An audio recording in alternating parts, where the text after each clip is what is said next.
The Ardennes in December hold sound the way a cold hand holds breath. Dawn on the 16th came muffled and gray. The pine stands hunched under a fresh fall that made boots whisper and engines think twice.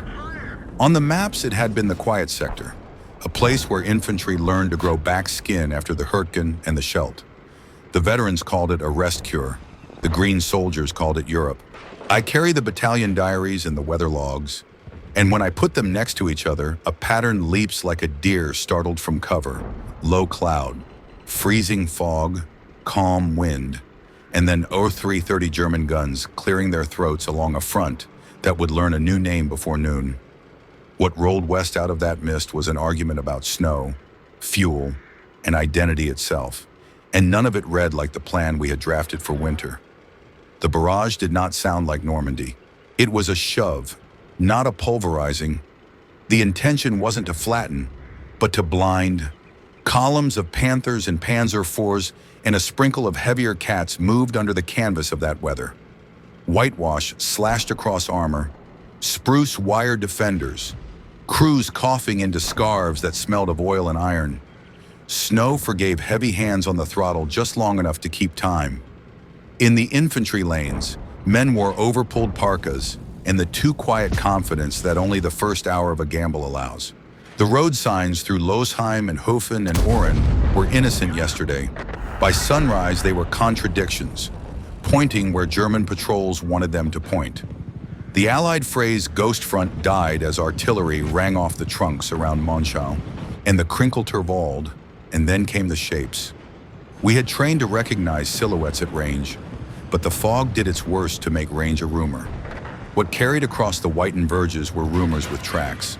Men wrote in their after-action reports that Shermans with stars appeared on roads they were supposed to trust. Others swore that M10s without muzzle brakes loomed out of the gray and then spoke German. The truth, as ever, lay in craft. Skorzny's men in Panzer Brigade 150 wore painted stars and carried forged MPs in idiomatic confidence. And their Panthers had been cut and riveted into ersatz American tank destroyers. False plates bolted to suggest a sloped M10 hull. Muzzle brakes unscrewed to mimic a 3-inch gun.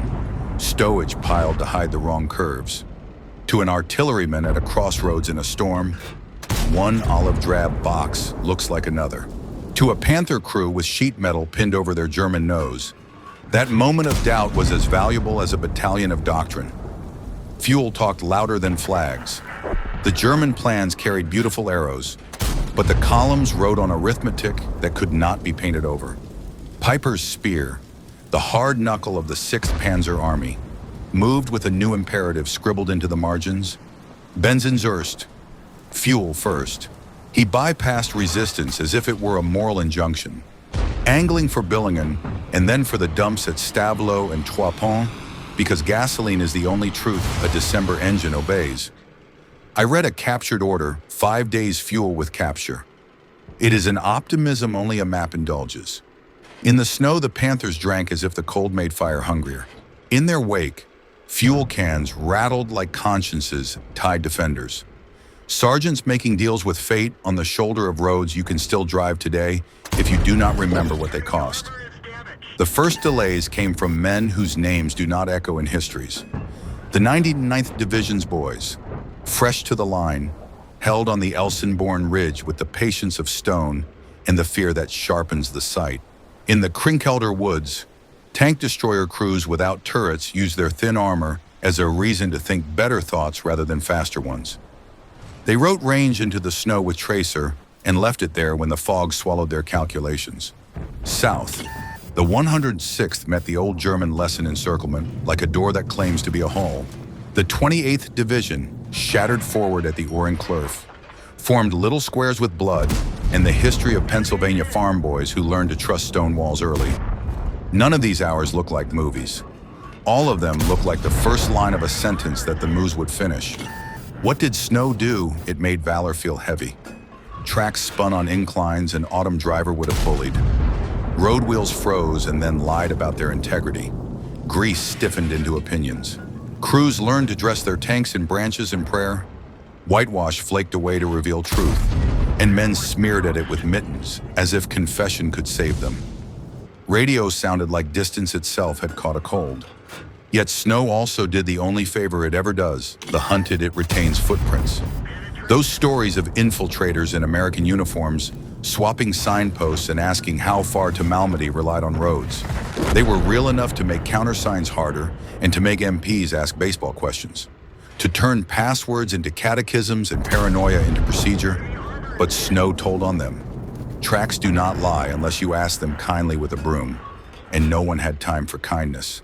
Fuel became our question as well. We had plenty in depots, lonely on good days and suddenly strategic under clouds. The fog that grounded the jabos lifted jaws on both sides for Pieper. It felt like a reprieve. For our drivers, it felt like a sentence. I found an engineer's entry that still warms and chills, blew the dump. Secondary explosions like a storm. He cut his own army to save it. Later, when the sky turned bitter blue after the 23rd, pilots above Malmedy and St. Vith and Bastogne watched carpets of flames where fuel used to be, and read in that heat the only thesis the Ardennes allows: time is worth more than anything you can pump. There's a photograph of a Panther M10 from Panzer Brigade 150, abandoned near Lignaville. Its false plates askew, stars peeling like lies told badly.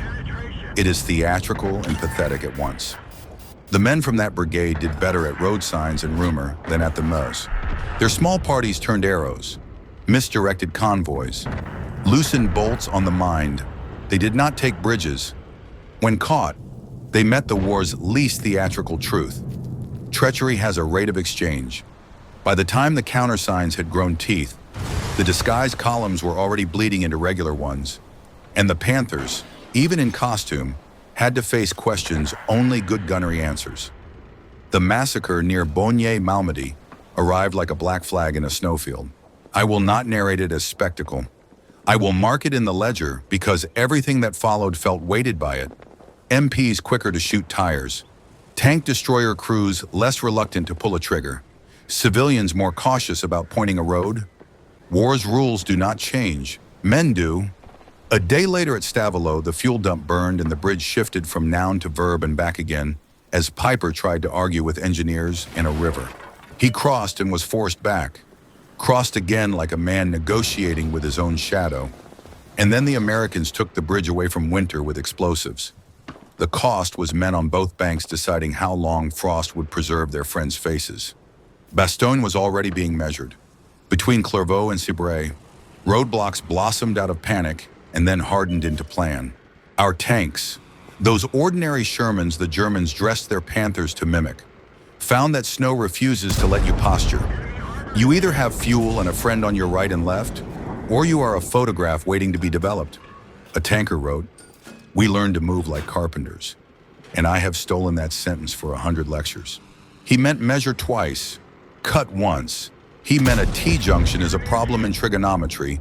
He meant a culvert that can carry a tank is a chapel and must be prayed over. By the 21st, the disguise had given way to recognition. The ersatz M10s bled their utility once MPs knew to look for wrong angles. Wrong road wheels, wrong impatience. The weather eased, and with it the wrath from above returned the DAF and the 9th Air Force, and everyone with a cockpit and a reason to ruin a column. Snow, which had quieted the world, now reflected tracers into a Christmas that no child will ever own. The story had other chapters to write: St. Vith's stubborn hinge, Bastogne's ring, La Glaise's iron museum. But in these first days, the three loudest nouns had already stepped to the center snow: fuel and misdirection. One muffled everything, one decided everything, and one merely hoped to tilt minutes. I stood once at the crossroads near Bullingen, where Pieper's column drew breath and drank American gasoline, like a man who insists the glass is his right. The day was clear, the snow fresh, the fields clean as paper. I imagined the drums being rolled down ditches, the hose stiff in the cold, the smell of American fuel in German nostrils, the irony not yet a fact. And then I pictured the Panthers with their borrowed faces rumbling past GIs whose eyes searched for stars and found them. And for once, stars lied. That is the kind of minute wars are made of, not grand maneuvers, but seconds where a man's trust meets a costume. By the second day the fog wore teeth. Elsenborn Ridge, that unassuming spine above the twin villages, became a fulcrum where the attack's promise began to creak. The 99th Division and pieces of the 2nd had the good manners of veterans without the luxury of rest. They placed 105s and 155s so close to the infantry that the guns felt like older brothers, and they sighted their battalion mortars down lanes that only deer in memories knew. Tank destroyers drew back from tree-lined kisses to hold down scrapes on the reverse slope. Their 3-inch guns trained where the woods coughed armor. A panther that had bullied wheat fields all summer discovered it didn't own a pine forest in winter. Snow ate sound, but fire wrote handwriting across it anyway. Time on target barrages slapping entire tree lines at once. Splinters and needles descending like counterfeit weather. When the German grenadiers tried to pry at the ridge's flanks, the slope enforced basic trigonometry. Every lateral step exposed them to a new set of eyes, and the quiet certainty of artillery fuses cut to the right height. South of the ridge, Vith turned stubborn. The town was a hinge made of roads and habit, the kind of place that believes every direction leads out, and then, under pressure, proves that all directions lead in. The 7th Armored Division arrived like a carpenter's square slapped onto a wobbly table. CCB and CCA fed companies into the dark and tried to draw right angles under a sky that insisted on circles. Panthers probed in knots, nose heavy in second gear. Shermans answered with fox-like movements along hedgerows now buried to their shoulders. The tank destroyer crews, those men in open-topped boxes whose bravery never looks glamorous until you sit where the wind is made of knives, used speed like punctuation dash, full stop, new sentence. Engineers, who had crept forward overnight and poured ice water on their own fingers so fuses could be threaded. Mined cross streets and culverts until the German advance felt like a conversation with a hostile editor.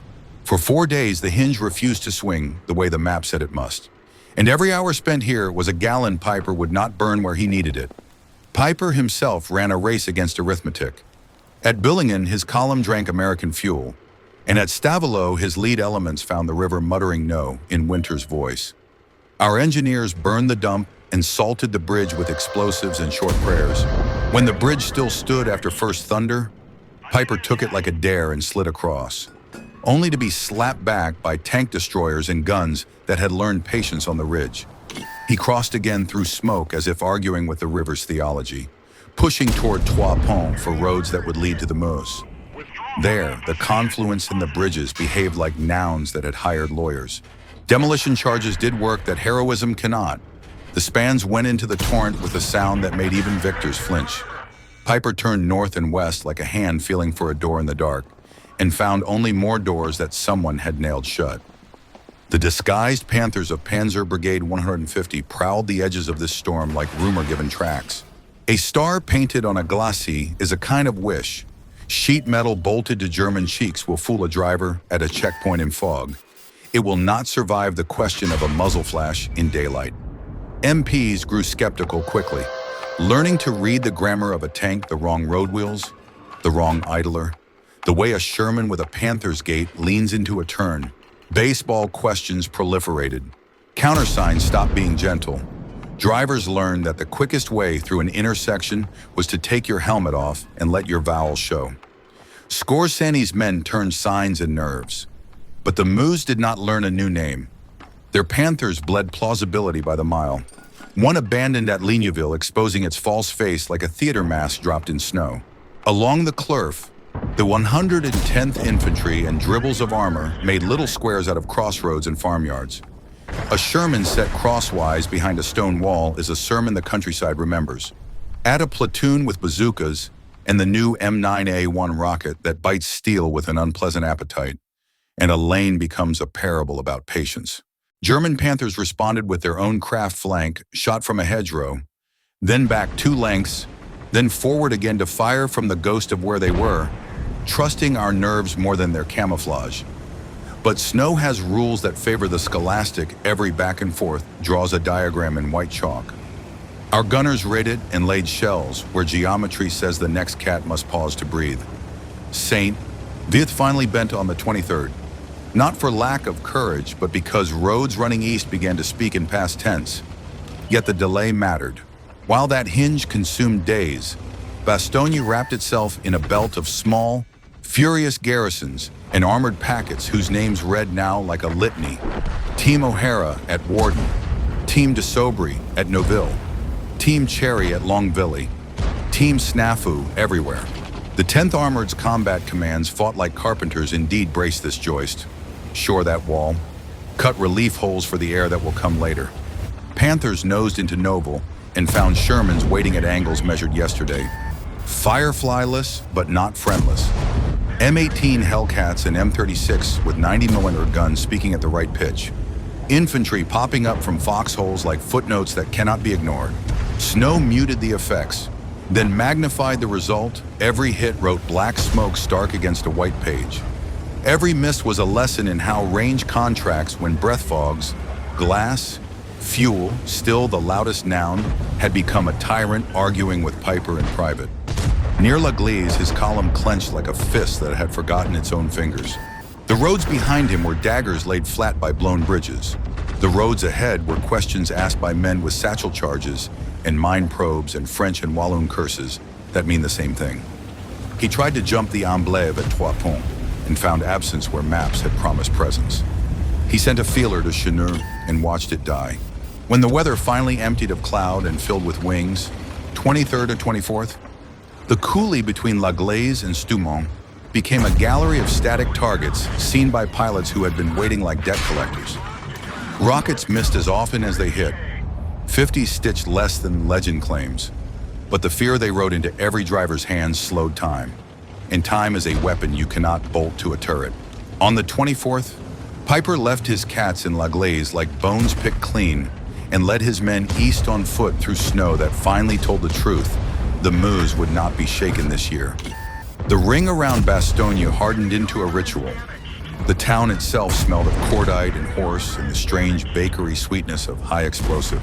Artillerymen stacked shells like loaves, marked fuse settings in pencil on the wood, and taught German Panthers not to love open fields within 8,000 yards of a battery that could mass fire like a choir. Shermans hid behind barns, engines ticking like winter clocks, waiting for a panzer to reveal the cheek it could not help showing when it took the corner. German tankers learned our habit of letting the first pass go and punishing the second, because repetition is the only sin a tank cannot afford. Nuts went out to a demand for surrender, and while the signature satisfies a nation's hunger for words, the real reply came from a column of half-frozen men threading a mined wood under a sky that was considering mercy. That sky kept the promise on Christmas. The fog rose as if lifted by prayer, and the war filled the air like a hive. C-47s shouldered the wind toward the perimeter and shouldered it again on the way out. Parachutes blossoming over Bastogne, like awkward flowers. Tank ammunition wrapped in burlap thumped into snow. Plasma that would become names arrived in tins that would become stoves. Thunderbolts and typhoons went hunting across the whitened roof of the bulge, their pilots discovering that a panther shows black against a winter field, like a responsibility. Bridges at Nadrin and Houffalize learned about load limits in a new language. Rockets and bombs pronouncing numbers that engineers would later check and nod at. For our tankers, the effect was not cinematic, it was procedural. You could move by day again. You could trust a right-hand field for 5 minutes. You could tell a panther he was late. The panthers in borrowed clothes, what few still wandered, had become curiosities. Their masquerade was murdered by familiarity. Our drivers knew what a Sherman's rear deck should look like under frost. MPs learned to ask a Sherman to power down and then cocked ears for the wrong idle. Gun crews learned the silhouette of a lie even in a blizzard. Snow, which had been the Germans' ally in the first hour, was now a ledger. Every dent in a drift meant direction and urgency. Engineers followed it like accountants, adding mines and felled trees where the sums looked too hopeful. On the western edge of the bulge, the Meuse's bridges at Huy and Dinant and Givet were guarded by men bored enough to be dangerous. Shermans parked in villages where the smell of frying fat and fear intermixed.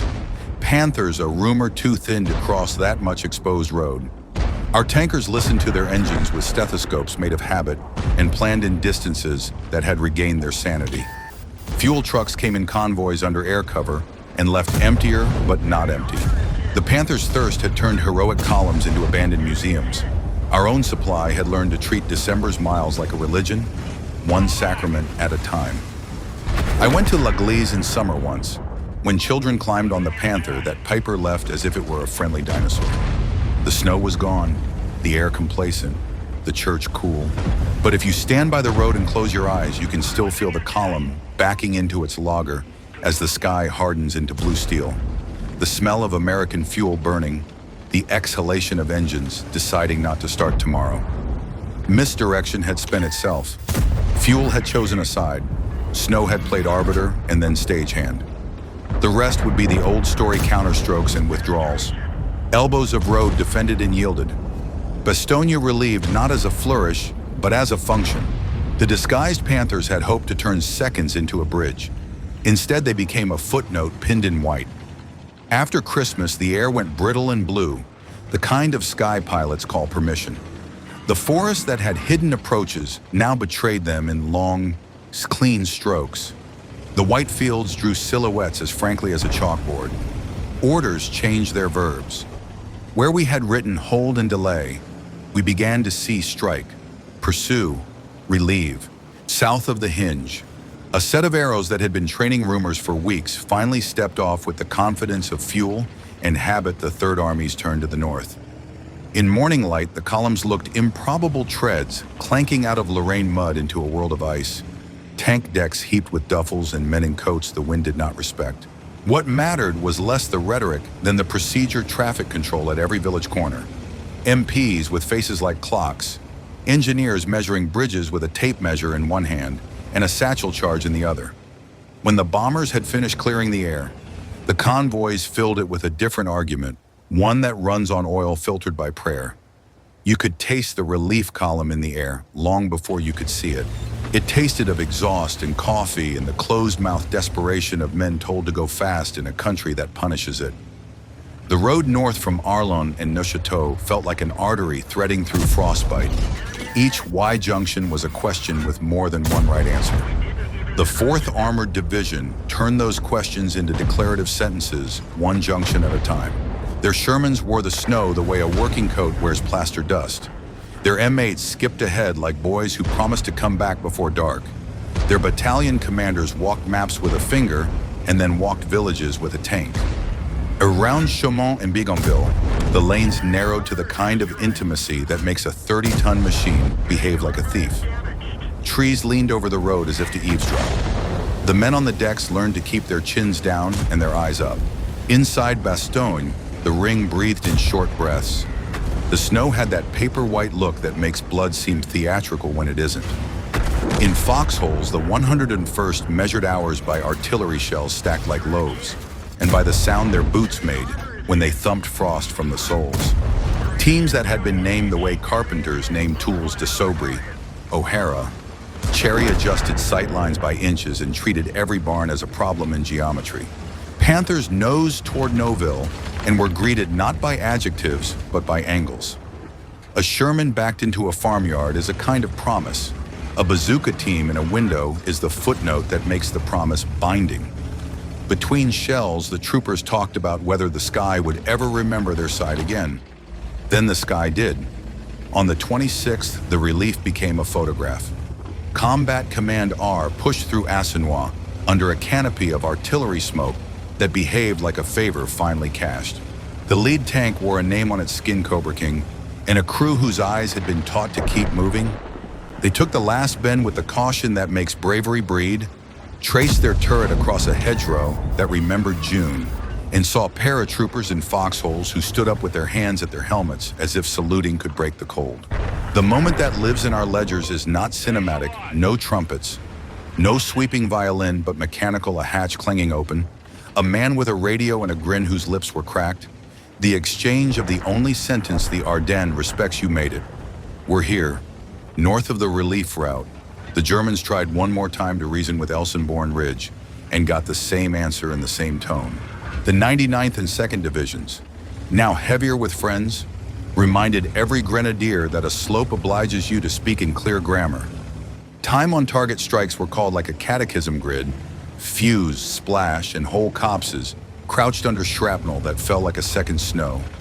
Tank destroyers, warmed by the knowledge that the air above them was friendly again, took their hull-down scrapes as if filing good paperwork. The Panthers on that shoulder learned to fear the act of pausing more than the act of moving. And fear is a poor tactician when the temperature kills batteries by breakfast. To the west, where the moose ran gray and tired, British tanks and American tankers guarded bridges with the kind of boredom that becomes bravery when history reviews the tape. Along the crossings at Dinant, Givet and Huy, Cromwells and Shermans sat in villages that smelled of frying fat and discipline, waiting for a column that maps had once promised and roads now denied. When Panzer Division finally stumbled near Celle, it met an audience it had not paid to see American 2nd Armored snapping at its flanks with the assurance of a unit that had learned the local dialect. British armor pinning the exits with calm, and fighter bombers drawing black zigzags across snowfields where fuel trucks tried to pretend they were hedges. Cells looked, on paper, like a point. In the air that day it smelled like a conclusion. Petrol burned without consent. Panthers learned what it is to be photographed at rest for reasons that had nothing to do with pride. Somewhere between Manhay and Werbemont, the story compressed into one-word crossroads. The 82nd Airborne, cold without romance, turned road junctions into policies. An M18 Hellcat sprinted, fired, shifted, fired again, using speed as punctuation while paratroopers laced the verges with mines and intent. At Baraque de Fraiture, a handful of artillerymen in stray armor rode a kind of boast no staff would authorize hold an open field with nerve, and for a day the boast survived the audit. Germans in white smocks drifted across the snow like parentheses. Our guns snapped sentences shut. What misdirection had offered in the first days wrong stars? Wrong questions had by now curdled into static. The Panthers in costume were museum pieces by then, their sheet metal lies peeled back by reality and a sharp eye. The cold did more work than either side's poets will admit. Grease set like taffy. Radio batteries died as if winter were a sniper. Drivers learned the superstition of throttles never slam. Never trust a downhill. Listen for the pitch that means a fan belt is thinking about treachery. German columns ran on fuel they did not have and hoped they could not invoice. American columns ran on a logistics vocabulary that had been rehearsed since Normandy and now spoke with a Midwestern fluency quartermaster. Engineer, ordnance, repeat. Civilians came out of cellars at noon with white sheets and careful faces. At dusk, they went back to the earth because the earth was kinder. The bells, when they dared, rang flat and quick as if apologizing for suggesting that time still knew how to behave. The massacre at Bastogne hung over the telephone wires like frost. It made MPs harder at checkpoints, and tank destroyer gunners quicker at ranges where politeness had once asked for a second look. It put a steel edge on prisoners' marches and a leaden weight into any order that required trust. These are small moral meteorologies, but in a winter fight they thicken quickly. You can see it in the notes: no lights, no stragglers. Verify vehicle by wheel pattern and rear deck, not markings. The masquerade had educated us. Our mistakes grew fewer, theirs grew fatal. By the end of the month, the bulge gave up its shape. It did not collapse like a tent. It sagged like a lung exhaling. St. Vith's stubborn hinge was taken and taken back by implication as German fuel and patience ran out at their own rates. L'Église became a reliquary, its great cat left to children who would climb it in a season that forgave. On the Bastogne perimeter, the lines breathed more easily, not because the enemy had vanished, but because the system had learned its rhythm artillery first. Armor to exploit, infantry to stay. The 101st, who had accepted everyone's mail in the newspapers as if a town's pride could be boiled down to a headline, exhaled smoke and profanity and started checking fuses again. The relief was not a flourish. It was a corridor that stayed open long enough to be widened into comfort. If you need symbols, they exist, but the truth lives in smaller nouns. A bridge that did not fall until the last man had crossed. A fuel dump that did not burn until it had fed the last truck. A frozen river crossed by engineers who had forgotten what warm hands feel like. A panther in American clothes that made a guard blink but not stand aside. A Sherman whose crew learned the algebra of a Y junction and lived long enough to teach it to the platoon behind them. A pilot who banked to read a white X and then trusted the map he had memorized in a tent where his breath had iced his mustache. When I walk those roads in kinder seasons, the snow is gone and the ditches are polite. Children ride bicycles where fuel once decided nations. In La Roche, a panther track is set into a sidewalk, like an ironic smile. In Bastogne, the square sells waffles and t-shirts and the word that made the newspapers.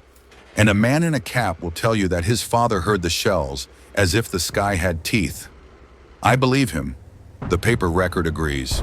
But I keep my best respect for the unphotographed decisions the moment an engineer cut a wire and a bridge became a rumor.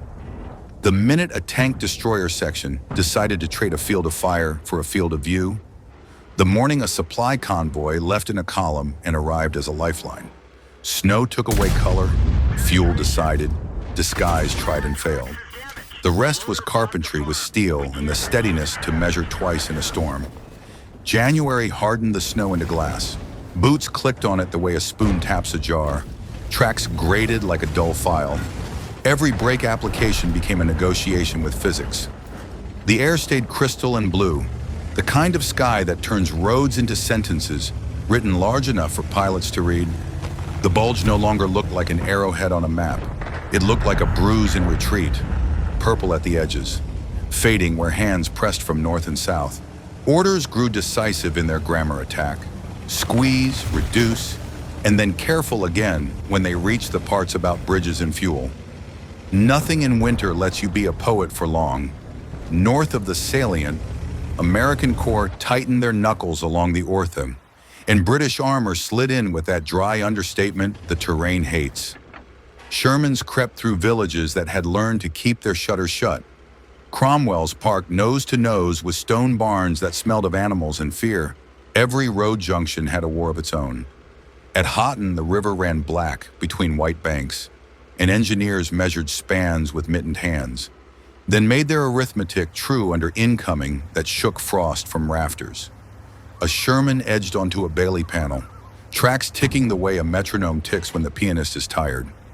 The tank commander stared at the far bank as if looking too long at the water would be an invitation to drown. He crossed.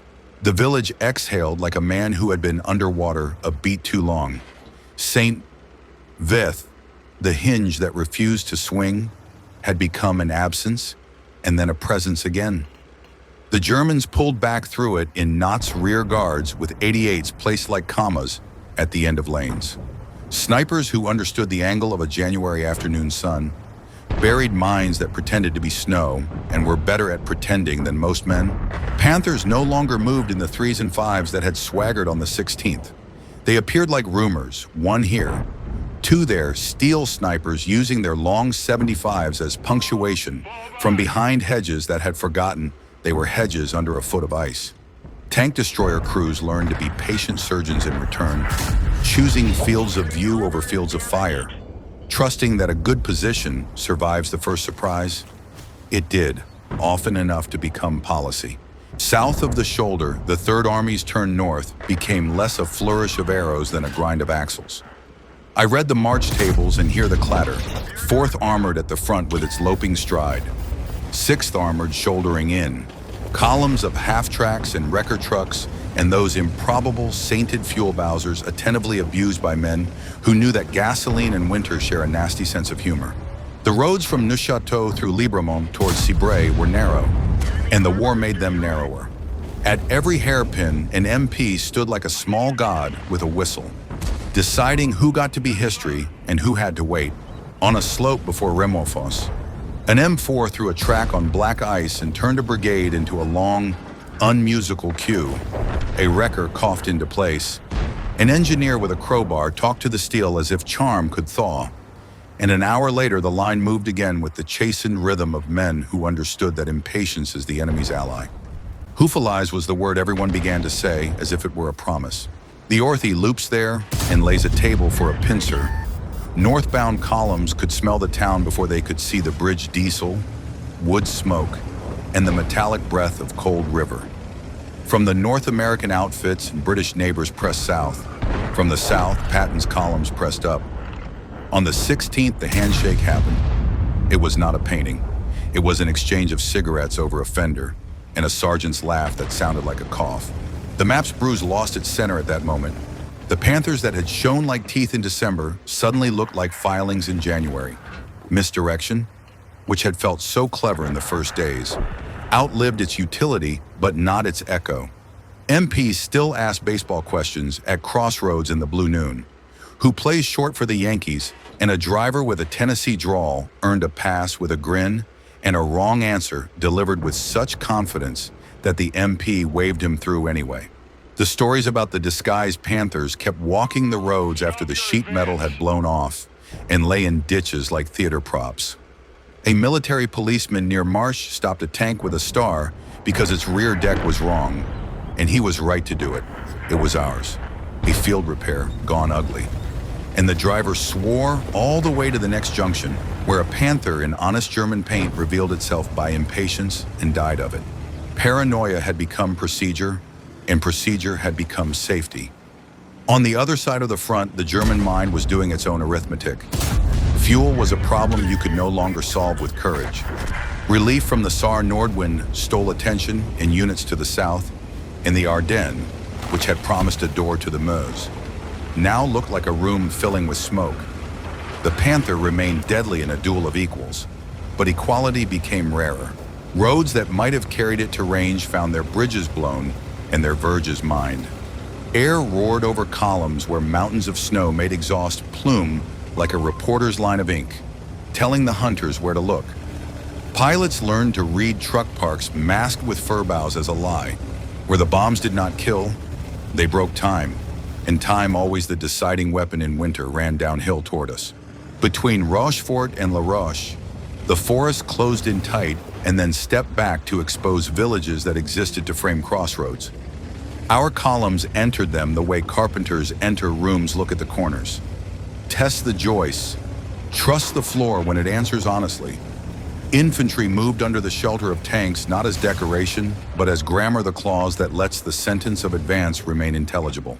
When a Panther appeared at the end of a street and wrote its opinion with a single flat report, a Sherman fed smoke into the space like an argument and reversed into an orchard whose trees wore ice like lace. An M36 heaved its long 90 into view like a man lifting a gate and answered across two fields at a range that would have felt like hope in October and felt like policy now. The Panther burned with that tall, brittle flame winter assigns to all wrecks. The village smelled briefly of varnish and old paint, then returned to the usual mix of fear and frying fat. Civilians re-entered the story in January with faces that had learned to be careful. At a bend near Erezé, an old man with a cart stood back from the verge while tanks passed, hat crushed in his hands. A child watched a column and counted under her breath, a game her parents had not authorized. A woman emerged from a cellar with a white sheet to fix to a window and tried to meet no one's eyes. The first rumor of the massacre had made everyone's mouth dry, and memory needed no language to travel. In Bastogne, the hospital caves and cellars breathed in linen and whispers. Medics wrote names on tags with pencils that snapped because men's bodies shake in the cold. The priests and the profane learned to get along with the same economy winter imposes on supply officers.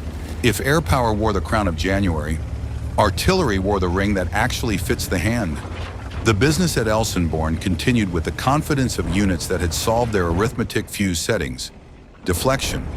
Time on target as a habit rather than an exception. German diaries that once bragged about American artillery everywhere stopped bragging and stated it as climate.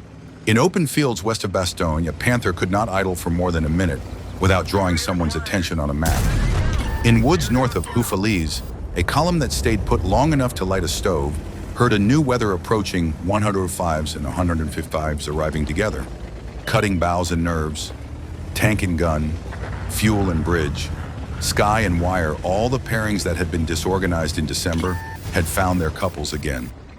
The last disguised Panthers died without ceremony. One was found nose deep in a ditch, its fake plates hanging like stage scenery after a bad performance. Another caught fire near a crossroads and burned its paint off in flakes that settled on the snow like the last act of a white lie. The men who had driven them were in prison cages by now, huddled under blankets that did not confess which army had issued them. Scoresney's road turn signs were corrected by men with blackened gloves. The arrows hammered back to truth by MPs and locals who had always known where the next town lay. The masquerade had bought minutes. The winter took hours back at compound interest. By late in the month, the bulge's outline lost its personality.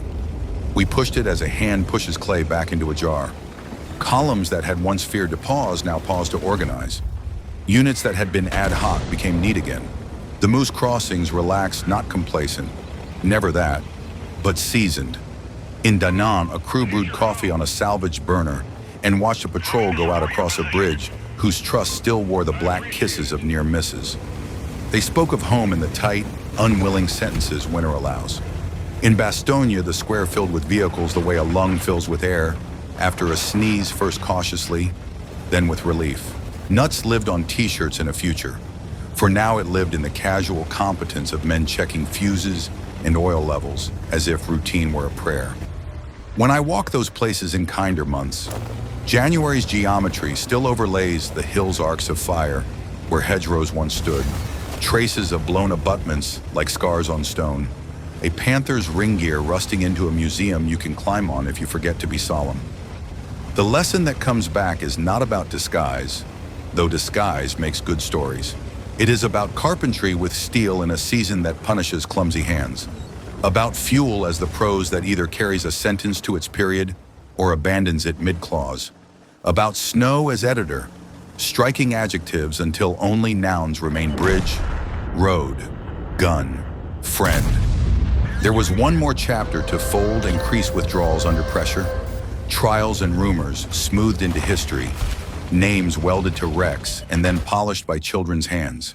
But by the end of January, the argument had been decided by the only judges winter trust time, distance, and the men who learned how to count both without shaking. February arrived with a thinner light, not the blue steel of January, but the pale metal of a utensil worn smooth by use. The maps on the staff tables looked almost themselves again. The bulge pressed back into a shape the roads understood. Orders lost their panic syllables. They found their commas, their patient clauses about bridge classification, corduroy roads, and how many minutes a cat's cradle of Bailey panels could save a battalion that had learned to count minutes as currency. The pines shed their burden and showed bark, and under that bark the scars of splinters that had fallen like counterfeit weather in December. We were not done, but the arithmetic had changed. The days no longer belonged to surprise. They belonged to tidying, to the slow violence of reducing salience, to withdrawals conducted like reluctant ceremonies. In those hours, the lessons of snow, fuel, and disguise were filed into doctrine not as decoration, but as rules ordinary enough to be obeyed even when no one is watching. North of Hofelize, the push became a quilt of small offensives, each stitched to the next by engineers who had forgotten what warm hands felt like. Patrols went forward over ground that had been written on too many times. They found panthers tucked into hedgerows like steel foxes and dealt with them by the book smoke to deny the first glance, artillery to erase the second, a tank destroyer to argue with the third.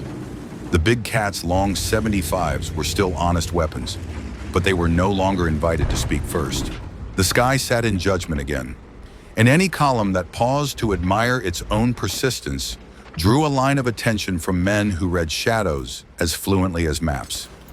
A panther that idled too long became a black punctuation mark in a white sentence. A fuel truck that lingered became an example a pilot could see from 2 villages away.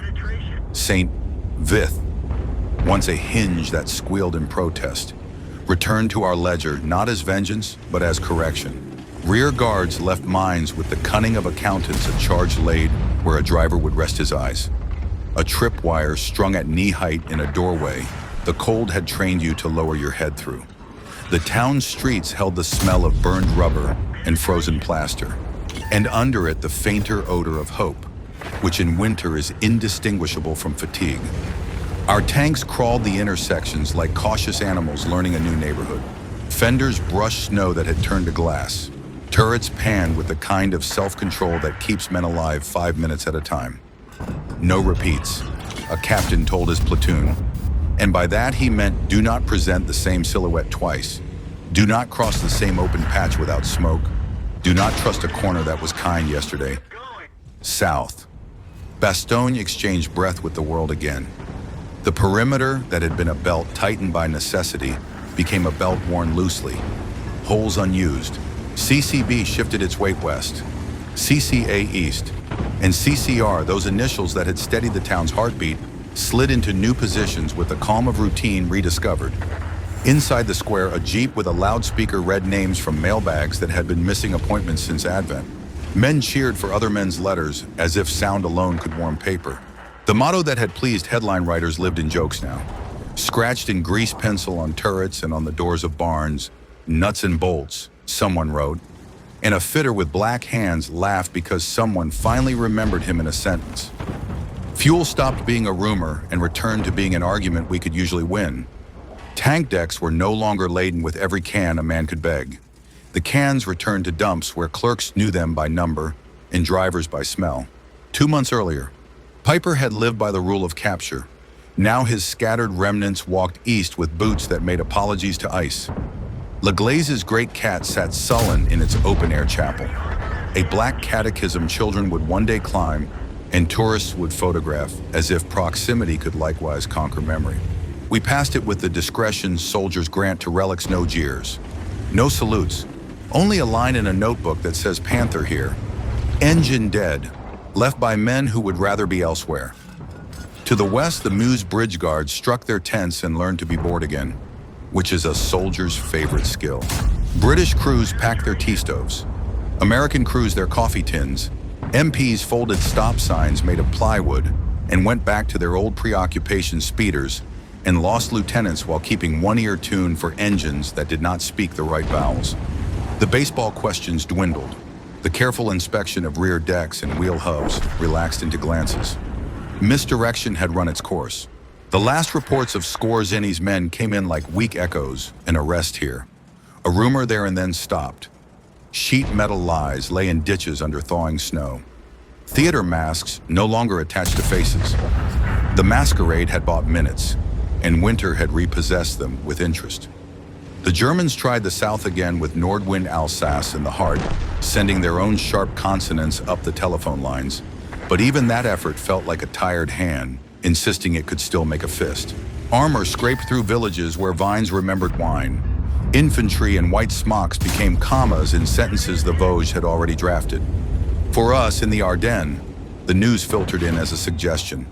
A hand on the shoulder to remind the body that pain migrates. Units shifted by battalion and company. A reinforcing trickle that never broke the new rhythm. The bulge's bruise faded even as another appeared far away, and the army's blood kept moving. There are moments in every campaign when I stop writing numbers and just listen. In early February, on a hill above the Orthe, the wind made that thin string song in broken branches that winter owns. Off to the east, an 88 fired single rounds in the afternoon light, a teacher without a class. In the village below, a tank idled patiently while a driver in a scarf tapped a track pin into obedience. Across a yard, 2 infantrymen thawed their hands over the same burner that had boiled coffee in July and soup in October and hope at Christmas. An old woman came out with a shovel and cleared her stoop, as if the war had nothing to do with her threshold and could not enter if the step were clean. That is how battles end, not with a door slammed, but with a stoop swept. The Panthers disguised as Shermans had begun as a dark joke history would insist on telling over and over. By February, they had become a cautionary anecdote, the kind NCOs swapped after lights out to remind new men that trust is a tool and a risk. Snow had proven itself an editor killing adjectives, sparing nouns. Fuel had come out from behind its euphemisms and stood in the open as the judge every engine respects. In the space between those facts, the carpentry of war grew audible again to measure twice, cut once of engineers and traffic controllers, of gun line officers and quartermasters, of drivers who learned that a Y junction is a philosophy and a bridge an oath you do not speak lightly. The last German rearguards left us gifts no one wanted, smines that waited like bad news under thaw, booby-trapped rooms where a stove's promise concealed a wire, a shell buried nose up in a verge where meltwater planned conspiracy. We answered with rote and with patience. Mine probes tapped frost with a metronome's mercy. Scouts climbed church towers with elbows cautious on stone. Tankers wrote their own little psalms on index cards. Don't stop twice. Always smoke the second field. Ask the sappers first and tuck them behind periscopes like talismans. The drama of December had become the discipline of February, which is how wars are actually won. When the salient finally erased itself from the map, no trumpet dared. We ate hot chow indoors for the first time in a month and pretended not to notice the soft shock of it. Mechanics in tarpaulin garages argued like priests about bearings and clearances and oil grades. Their sermons saved more lives than any shout on a ridge. Pilots washed the frost from their noses and talked about bridges they had missed and barns that had not been barns. Artillerymen folded their camouflage nets with the fussy tenderness of curtain call crews. Civilians found photographs in drawers and held them near windows to see if the faces inside had aged with them. MPs put away their baseball catechisms and returned to the ordinary sacraments of traffic, posture, and the hard smile that tells lost men where they are going. I walked one last road before the thaw, the edges lined with snow grayed by exhaust and dust. A Panthers track print lay fossilized in ice beside a Sherman's. 2 signatures pressed into a page the sun would turn. If you asked me there, with the wind slicing the ears and the breath a white confession, what the Ardennes had taught, I would answer with the small words our big nouns had disguised. That snow is a ruler, not a stage. That fuel is not logistics, but fate with a dipstick. That disguise can borrow a man's trust, but cannot keep it. That tanks, whatever their cats' names or stars, live or die by carpentry angles, intervals, weight limits, the patience to ask a bridge's forgiveness before you use it. That a road sign can lie for an hour, but a river tells the truth forever. Spring would come. The Siegfried line would wait with its own iron grammar, and crossings with famous names would insist on their place in sentences men already felt too tired to write. But when those paragraphs were set down, they bore the fingerprints of this winter, the careful, untheatrical courage of men who learned to move steel as if laying beams in a storm, the quiet intelligence that treats surprise like a guest who must be seated, fed, and excused. The memory of a cat in borrowed clothes failing to convince a guard who had learned to look at the ankles, not the face. The Ardennes had been offered to legend. The ledger kept it. We closed the book with fingers that shook because fingers do that in February. And because we understood that the carpentry would start again tomorrow under a different sky and with bridges that had not yet been named.